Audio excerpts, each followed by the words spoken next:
Welcome to Tossie Advisory Group Stock Investing 101 for Beginners, where we guide you through the essentials of stock investing. Our Amazon books, Stock Investing for Poor People, and Stock Investing for Broke People, are designed to help you navigate the world of investments. Visit our website for more resources and start your journey today. In this session, we focus on building your $100,000 portfolio and understanding what actions to take once you own it. Mastering this will help you apply the concepts learned and prepare you for real-world investing. Let's dive into Unit 2.4, where we explore the various types of securities available in the market. Understanding these will help you make informed investment decisions. Next, we delve into key terminology, starting with ETFs. What exactly is an ETF, and how does it function in the investment landscape? Exchange-traded funds, or ETFs, are traded like stocks on stock exchanges. Their value is influenced by the underlying assets, such as stocks, commodities, and cryptocurrencies, as well as the ETF itself. This makes them a versatile investment option. Continuing with key terminology, we explore mutual funds. What is a mutual fund, and how does it differ from other investment vehicles? Mutual funds are financial vehicles that pool money from various investors to invest in securities like stocks, bonds, and money market instruments. Unlike ETFs, their price is settled at the end of each trading day, offering a different investment dynamic. Let's clarify another key term: NAV, or net asset value. What does NAV mean, and why is it important in evaluating investment portfolios? Net asset value is calculated by dividing the total value of securities in a portfolio by the total number of shares outstanding. This metric is crucial for assessing the value of mutual funds and ETFs. Now, let's explore bonds. What are bonds, and how do they fit into the investment landscape? Bonds are essentially formal IOUs between investors and institutions, where investors receive interest payments over time. Both governments and companies issue bonds to raise capital, offering a stable investment option. Up next, we will delve deeper into ETFs, mutual funds, and bonds, exploring their characteristics and how they can be integrated into your investment strategy. Let's challenge your understanding with some questions. What do you think an ETF is, and how is it different from a regular stock? Reflect on what you've learned so far.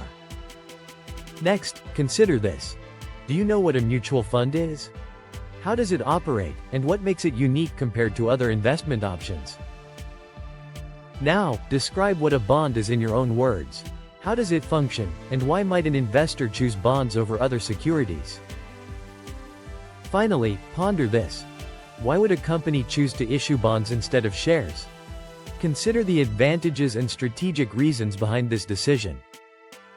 In Unit 2.5, we focus on how to manage your portfolio effectively. This unit will equip you with strategies to optimize your investments and achieve your financial goals.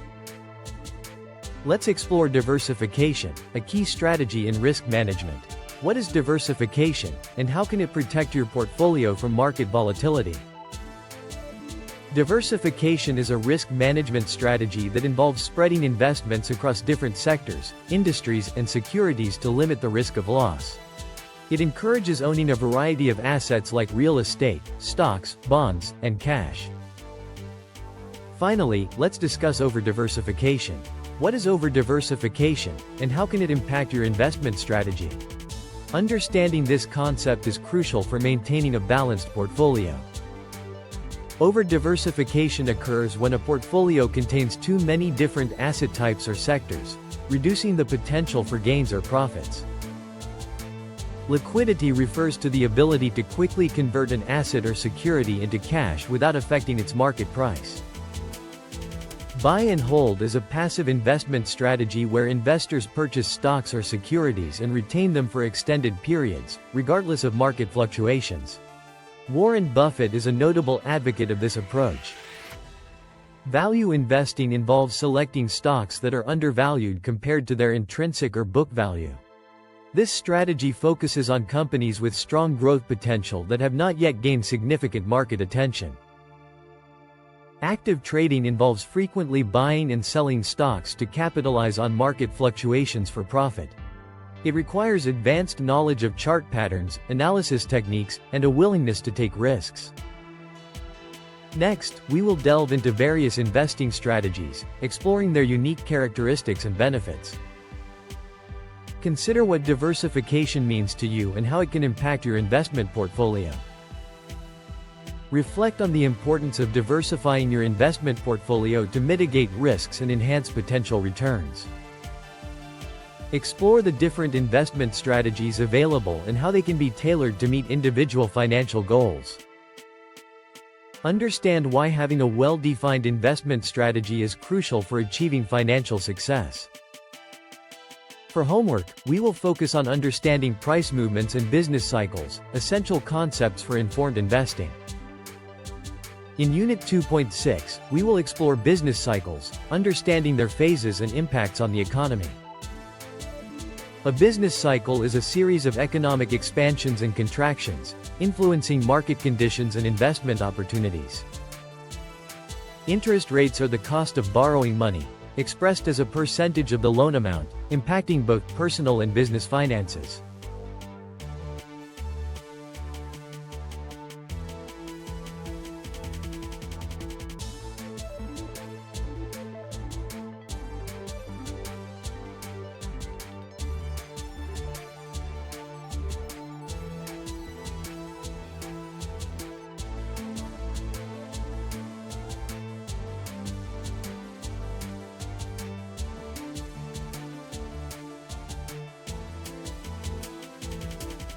Let's begin by exploring what an economic recession is. An economic recession is a period of economic decline, typically characterized by a decrease in GDP, employment, and trade lasting for several months. Understanding this concept is crucial for grasping the dynamics of the economy. Economic recessions usually occur every 7 to 15 years and are often triggered by the bursting of an asset bubble. This leads to a significant loss of value in the economy, resulting in higher unemployment rates and low or negative GDP growth. Recognizing these patterns can help in anticipating economic downturns. Next, let's delve into credit ratings. Credit ratings are assessments of the creditworthiness of individuals or organizations, based on their financial history. These ratings influence the interest rates on bonds and loans, impacting the cost of borrowing and investment decisions. Credit ratings estimate the ability of a person or organization to meet financial obligations. A higher credit rating can lead to lower interest rates on bonds, making it cheaper for companies to borrow money. This is a key factor in financial planning and investment strategies. Moving on to IPOs, or initial public offerings. An IPO is when a company offers its shares to the public for the first time, allowing investors to buy ownership stakes. This process is a significant milestone for companies seeking to expand and raise capital. IPOs represent a company's transition from private to public ownership. By selling shares to the public, companies can raise funds to fuel growth and innovation. This is an exciting opportunity for investors to become part of a company's journey. Finally, we introduced Tossie Advisory Group's Stock Investing 101 for Beginners 2025. Available on Amazon Books, this resource is designed to help individuals understand stock investing, especially for those with limited financial means. Visit TossieAdvisoryGroup.com for more information and a 7-day free trial.